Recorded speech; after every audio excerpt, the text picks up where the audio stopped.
I am Mohammad Azharuddin Sheikh from Taleem Rozgar से Urdu magazine Aurangabad. जैसे कि आप सब जानते ही है, और हिजाब को लेकर जो कर्नाटक हाई कोर्ट से जो फ़ैसला आया है, तो वाज़ेह ही है कि ये फ़ैसला हिजाब के ख़िलाफ़ में है और मुस्लिम कैंडिडेट्स की दरख्वास्तों को मुस्तरद कर दिया गया है और एक हिसाब से ख़ारिज कर दिया गया है। तो अभी ये चांस है कि सुप्रीम कोर्ट का दरवाज़ा खटखटाया जाए, लेकिन supreme court is supreme but not infallible. उस हिसाब से भी हम जानते हैं ये। चलो ठीक है कि वहाँ तक जाया जाएगा, केस चलेगा, लेकिन तब तक का क्या? और अगर वहाँ से भी फैसले ऐसे ही आने लगे तो इसका सल्यूशन किस तरह से निकाला जाए? तो अभी पहले जैसे कि इस्लाम में भी इल्म हासिल करना हर मोमिन मर्द और औरत पर फ़र्ज़ है, और इस पर इक़रा की आयतें भी पहली 5 नाजिल हुई थी, तालीम पर ही, कुरान की भी। तो इस्लाम कभी इल्म हासिल करने से नहीं रोकता, और पुराने ज़माने में लिटरेसी को लेकर बहुत ज़्यादा परेशानी थी। एजुकेशन ना होने से सही से ज़िंदगी इंसान गुजार नहीं पाता था। लेकिन आजकल जो इंटरनेट और टेक्नोलॉजी का ज़माना आ गया है, तो यूट्यूब की मदद से सब कुछ आसान है। आप यकीन नहीं करेंगे कि एक 7th क्लास के स्टूडेंट ने यूट्यूब से ही लॉकडाउन में प्रोग्रामिंग सीख कर सारी प्रोग्रामिंग सीख ली और अपने वालिद को एक वेबसाइट बनाकर भी दी। और ऐसे एक नहीं, बहुत सारे वाक़यात हैं। तो एजुकेशन का एक प्लेटफॉर्म बन चुका है जो आप 24 घंटे उसे हासिल करते रह सकते हैं। अब इससे किसी सेंटर्स पर जाकर सीखने की हद तक ये महदूद नहीं रह गया। एनसीईआरटी के बुक्स हो या फिर स्टेट बोर्ड के बुक्स हो। स्टेट बोर्ड के जो बुक्स है 1st to 10th तक, तो वो ई बाल भारती वहाँ पर 11-12 तक भी दस्तयाब हो जाएंगे। उसी तरह से एनसीईआरटी के बुक्स को भी आप ncert.com इस वेबसाइट से .nic.in से पब्लिकेशन से आप PDFs डाउनलोड कर सकते हैं। चाहे आपको तालीम मुकम्मल करना हो या फिर एजुकेशन में डिग्री लेना हो, तो डिस्टेंस एजुकेशन के भी प्लेटफॉर्म्स अवेलेबल हैं। बात सिर्फ ये थी कि ट्यूटर अच्छे होने की, लेकिन अभी लॉकडाउन से ऑनलाइन स्टडीज़ होने लगी और ऑनलाइन की तरफ बहुत सारे रुझान बढ़ा। और ये जो जनरेशन है, इन्हें जल्दी समझ में आ जाता है, क्योंकि मोबाइल्स और कंप्यूटर्स ऑपरेट करते हैं, तो फंक्शनैलिटीज़ उन्हें जल्द समझ में आ जाती है। तो ये बहुत बड़ा बैरियर नहीं रह गया, बहुत बड़ा ड्रॉबैक नहीं है कि स्कूल्स और कॉलेजेस में ना जाने की वजह से आपको तालीम आप हासिल नहीं कर पाएंगे। आप छोटे से छोटे कॉलेज, छोटे से छोटे स्कूल, छोटे से छोटा इदारे में जाकर भी तालीम हासिल कर सकते हैं, जहाँ पर स्पेशली गर्ल्स की बैचेस है। और ऐसे में ही मुस्लिम हुक्मरानों को और उन NGOs को मैदान में आने की ज़रूरत है कि जो इस तरह से एजुकेशनल इंस्टीट्यूट्स में कदम रखे, सोसाइटीज़ को ख़रीदे और अपने धर्म की हिफाजत के साथ में अपने रूल्स को वो फॉलो करे, क्योंकि गवर्नमेंट प्राइवेट सोसाइटीज़ में ज़्यादा इंटरफेरेंस नहीं करती सिवाय कुछ उनके लिमिटेड उसूलों की। वो ये बिल्कुल नहीं कहेंगी गवर्नमेंट हरगिज़ के इन सोसाइटीज़ ने क्यों हिजाब समेत आने की अनुमति दी। तो अब सॉल्यूशन वही है कि हम जब फॉर्म भरे, दाखिला फॉर्म स्टूडेंट्स का, तो वहीं पर ये पूछ लिया जाए कि क्या आपके कॉलेजेस में हिजाब पहनकर आने का सख्ती है या मना किया जा रहा है। यानी पैसे भी, फ़ीस भी दे और उनका अननेसेसरी ज़बरदस्ती और ज़ालिमाना हुक्म की भी तकमील की जाए। तो इस बात को समझने की और सल्यूशन निकालने की बहुत बड़ी ज़रूरत है।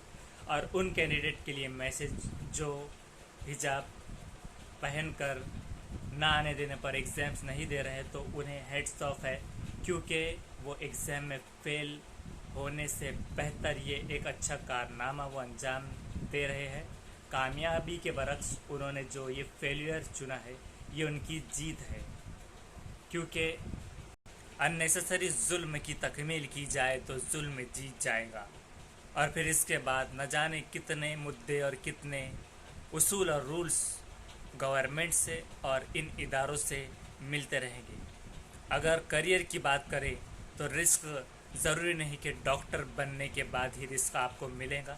آپ جو یوٹیوب سے چیزیں سیکھیں تو انہیں آپ سکھا کر بھی ایک بڑا پلیٹ فارم جو آپ اتنی بھاری رقم انسٹیٹیوٹس کو جو دیتے ہیں، بڑے بڑے پراپرٹیز خرید کر وہاں پر انسٹیٹیوشنز چلائے اور وہاں پر ان مسلم لڑکیوں کو سکھائے جو اپنا کریئر بنانا چاہتے ہیں اس فیلڈ میں، اور انہیں حجاب کے ساتھ آنے کی بھی آپ اجازت دے سکتے ہیں، کیونکہ اب وہ آپ کا ہو چکا ہے انسٹیٹیوٹ۔ کیونکہ بے روزگاری کا تناسب اگر دیکھا جائے تو MBA MCA اور نہ جانے کتنی ہی قابلیت MA کچھ بھی کر لو، پکوڑے بیچنے کے سوائے کچھ راستے حکومت نہیں دکھا پا رہی، تو ایسے میں ایجوکیشن سسٹم پر پیسہ ویسٹ کرنے سے بہتر ہے جس میں من مرضی وہ جو اصول بنا دے، جس دھرم سے ہٹانا چاہے وہ ہٹانے کی کوشش کرے اور آپ سنتے جائیں۔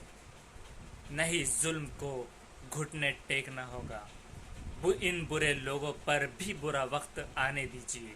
وہ آپ کے اس چین سے آئے گا کہ جب ایڈمیشنز ہی نہ ہوں گے اور اس بیس پر ہوں گے، حجاب کی انومتی ملنے پر ہی ہوں گے، تو ادارے اپنے پیمفلیٹس میں یہ مینشن کریں گے کہ ہمارے کالجز میں حجاب پہن کر آنے کی منائی نہیں ہے، اور اس وقت آپ دیکھیں گے نیوز پیپرز میں کہ جیت آپ گئے ہیں۔ موت کا تو کچھ بھروسہ نہیں۔ آپ ڈاکٹر بننے سے پہلے اگر دنیا سے چلے جائے، وکیل بننے سے پہلے آپ دنیا سے اگر چلے جائے تو وہاں پر ڈگری کی پروسیس نہیں پوچھی جائے گی، حجاب اور اسلام سے متعلق ہی آپ سے سوالات ہوں گے۔ یہ بات الگ ہوتی کہ اگر میں ایجوکیشنل انسٹیٹیوٹ سے پیر پیچھے لینے کی اگر بات کرتا تو مسئلہ یہ ہوتا کہ ایجوکیشن سے آپ کیسے روک سکتے ہو۔ یہاں میں سجیسٹ کر رہا ہوں آپ کو یہ کہ ای بال بھارتی اور NCERT کے بکس پڑھیے۔ IAS کے بھی ایگزامس آپ دے سکتے ہیں، گریجویشن ڈسٹنس لرننگ سے کیجیے یا پھر ان اداروں سے کیجیے جہاں پر حجاب پر پابندی نہیں ہے۔ علم حاصل کرنے کے لیے چین بھی جانا پڑے تو جا سکتے، یہ حدیث بھی آپ صلی اللہ علیہ وسلم نے یہ کہا ہے۔ تو آپ ان شہروں کا رخ کریں پڑھائی کے لیے جہاں پر حجاب میں آنے دیا جا رہا ہے، اور اسے سنجیدگی سے لیتے ہوئے ہر ایک مسلمان، ہر ایک فرد اگر یہ انسٹیٹیوشنل سے ایک ڈکلیریشن فارم پیرنٹس کی جانب سے سائن کر کے اگر لیا جائے کہ ہم آپ کے انسٹیٹیوٹ میں ہمارے اسٹوڈنٹس کو تبھی رکھیں گے جب آپ ہمیں اس چیز کی انومتی دیں گے کہ یہ حجاب میں آ سکیں گی، ورنہ ہم اسے 5th اسٹینڈرڈ سے ہی، 4th سے ہی اور 3rd سے ہی اور یہاں تک کہ 1st اسٹینڈرڈ سے ہی ان کی TC نکال رہے ہیں۔ تو یہ امپیکٹ جب پڑھے گا اور یہ انقلاب جب برپا ہوگا، آپ کے ہاتھوں میں پراپرٹیز ہوگی اور آپ کے اپنے انسٹیٹیوٹس ادارے ہوں گے، یوٹیوب سے آپ سیکھ کر سکھا رہے ہوں گے، پڑھ کر پڑھا رہے ہوں گے، جنہیں ہمارے نان مسلم بہنوں کو جو وہاں پڑھ رہے ہیں سلیبس پڑھ کر ان کے ٹیوشنز آپ لے سکتے ہیں اگر آپ میں یہ قابلیت ہے۔ آپ نہ بنے ڈاکٹر، دوسرے کو بنائیں، یہ بھی ایک بہت بڑی بات ہوگی، کیونکہ ایک اکیلا ڈاکٹر بننے سے بہتر آپ 1000 لوگوں کو ڈاکٹرز بنائیں گے۔ کہنے سننے میں کچھ انڈرسٹینڈنگ یا بات سمجھ میں نہیں آئی ہو تو کمنٹ کیجیے، اور مس انڈرسٹینڈنگ ہونے پر بھی کمنٹ آپ کر سکتے ہیں۔ اچھا لگا تو دوسروں کو شیئر کیجیے تاکہ انقلاب جلدی آئے۔